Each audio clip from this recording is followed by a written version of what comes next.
Morning guys! Good morning! Ang ilang araw na natin. Day 2 na namin dito sa Tromsø and ang activity namin for today is whale watching. Super aga ng pick up. Around 5:30 AM and tumakbo kami kasi late na kami nagising. Galing kami sa Aurora hunting. So wala pa kaming tulog and wala pa kaming breakfast. So papunta na kami ngayon dun sa agency para magpa-register and magpalit ng thermal suit.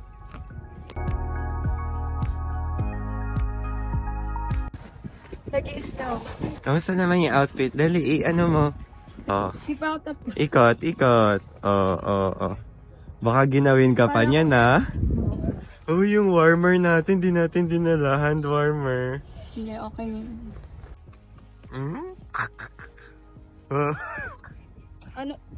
Anong bahay yung pasukin na? Parang bagay sa'yo yung ganyang trabaho. Hirap ah. Nakapagpalit na kami ng aming thermal suit. Dito kami sa Sherboy. Dito magsa-start yung aming whale watching tour. And ayan, nagsasnow. Etong Sherboy pala is like 3 to 4 hours away by bus ride. And meron kayong dalawang options para mag-tour for whale watching. One is yung manggagaling mismo sa Tromsø, sa port, magko-cruise kayo for 3 hours para makapunta rin ata sa same location. And medyo nabasa ko sa reviews na medyo malayo and baka hindi mo masyadong matanaw yung mga orcas and yung mga whales. So, last minute, nag-decide kami na i-take tong tour na to, which is 12 hours. So 4 hours per way and then 3 hours total yung activity. Sana masulit tong pinili naming option. Sana makakita. Nagsusuot na rin kami ng mga mask, gloves, life jacket. Okay na. Yan.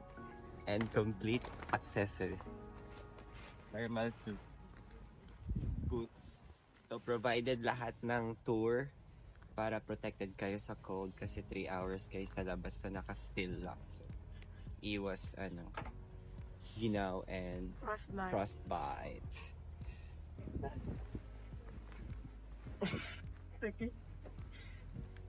No. Paano to papasok ko dito? Lakad, besh! Penguin po. Oh, sige, go! Oh. Pak. Da-da-da-da.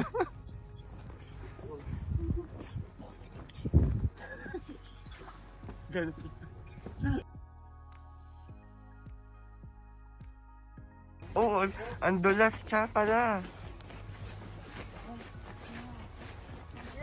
Ang hirap uminom, ginagalan ko. Hindi nga ako makahinga kaya tinanggal ko muna. Magsa-start na. How do you feel? Feel warm? Hindi ako nilalamig. For this whale watching tour, 12 kaming tao na sasakay sa isang maliit na bangka kasama ang aming tour guide. Kahit sobrang lamig at 10 degrees ang temperature, hindi ko makontain yung excitement ko. Pero bago ang lahat, nagbigay muna ng safety briefing ang aming tour guide. And ayun, around 10 AM nakaalis na kami mula sa port. Mga 15 to 20 minutes pa lang kami sa bangka pero may nakita na kami mga seagulls na nagliliparan.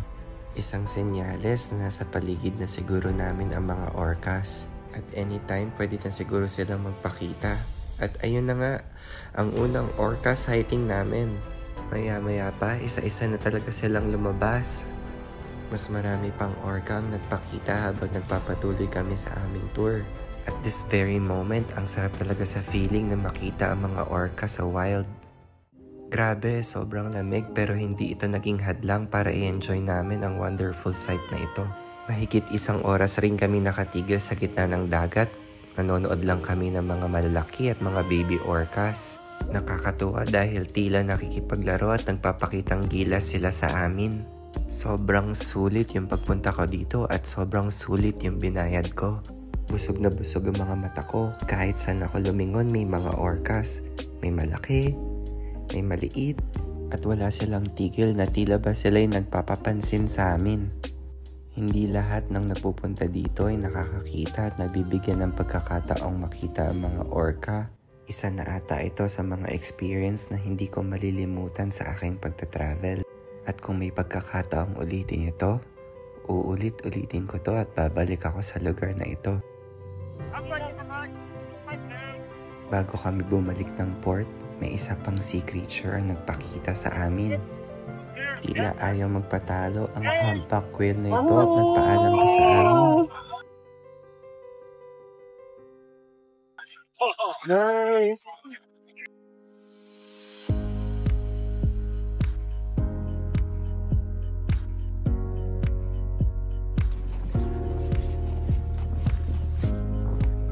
Balik na kami sa Pampang. Hindi ko makita yung bibig ko.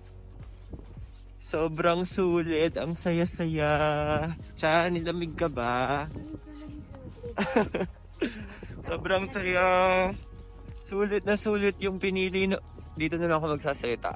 Sobrang sulit yung pinili naming tour kasi yung dapat kukunin naming tour, nasa malayo siya tsaka hindi niya sinusundan yung mga orcas. Yung bangka namin, lagi niya sinusundan yung mga orcas kasi nakikita sa sa mga birds kung saan sila nakapwesto. Usually yung boat namin 50 meters away lang siya, so sobrang kita, sulit yung nakuha naming tour. Yun lang yung masasabi ko, maganda. Tapos yung latter part, yung mga orcas, baby orcas, naglalaro sila sa tabi namin, and then nagpakita pa yung humpback whale, nagbabay siya bago kami umalis kasi nakita niya yung tail niya. So ayun, sana na-enjoy niyo yung tour namin. Sulit yung malaking gastos. Sulit yung pagod, sulit yung gutom, yung puyat. And ayun, magpapalit na kami, then babalik na kami sa Tromso by bus. Matutulog kami sa bus. And sana makakain kami bago kami umalis.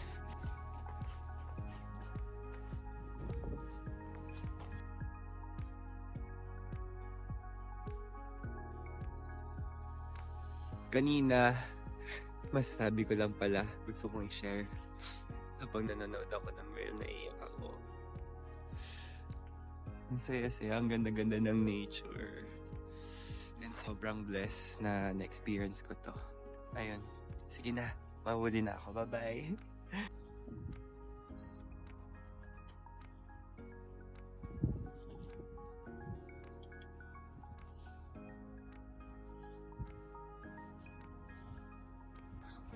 Nakapagpalit na ako ng damit. Pabalik na kami and nakakuha ko ng food, so makakakain na kami. Hopefully guys, matry nyo din to. Thanks for joining me today. Bye-bye!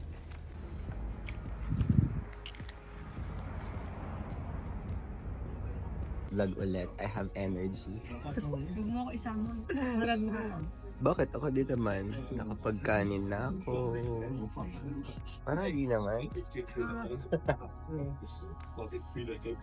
So, nag-dinner kami dito sa sa Tang's Restaurant. Tapat lang siya ng Tromso Cathedral. So, kung nami-miss nyo mag-rice sa mga Asian dyan. Mga Asian, kala mo may other subscribers. Sa mga Pilipino dyan na gusto kumain ng rice dito sa Tromso, meron ditong Chinese restaurant at kanin sa Tang's.